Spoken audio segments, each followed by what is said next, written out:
Le revenant de Douala. L'histoire qui va suivre m'a été rapportée par une abonnée du Cameroun, voici son témoignage.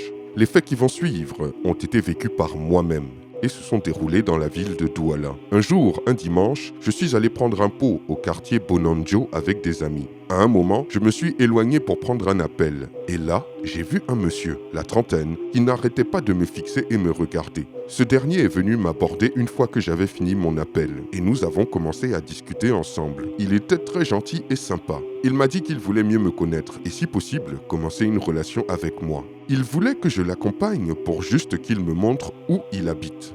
J'étais un peu hésitante, mais j'ai fini par accepter de le suivre. Sur le chemin, il m'a expliqué qu'il était cadre dans une grande entreprise et qu'il habitait à Bonanjo depuis un certain temps. En route, nous avons croisé des aladji, des gardiens de maison. Une voix dans ma tête m'a dit de les saluer. Et comme nous allons le voir plus tard, grand bien m'en a pris. Ils m'ont répondu en me saluant aussi.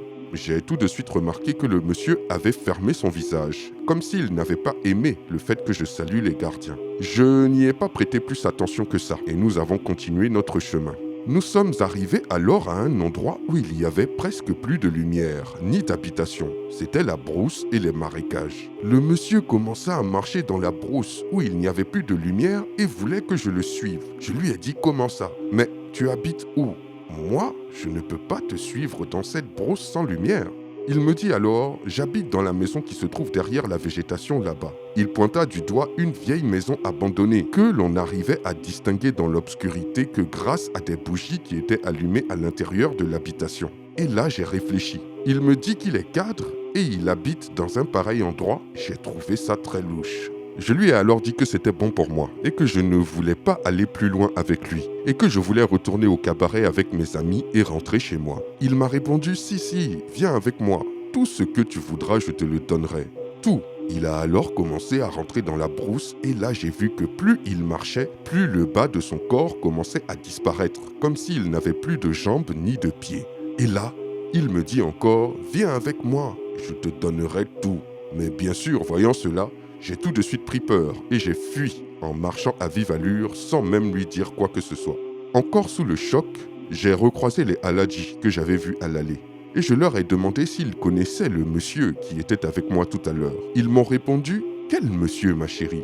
Tu étais seule quand on t'a vu tout à l'heure. » J'étais stupéfaite et complètement effrayée. Le lendemain, je suis revenue à l'endroit où j'avais laissé le monsieur.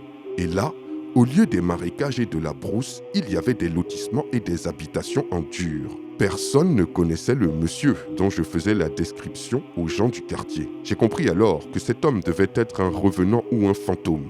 Cette histoire m'a profondément marqué et depuis ce jour, je fais très attention de ne pas suivre n'importe quel homme, n'importe où. Waouh! Cette histoire fait froid dans le dos.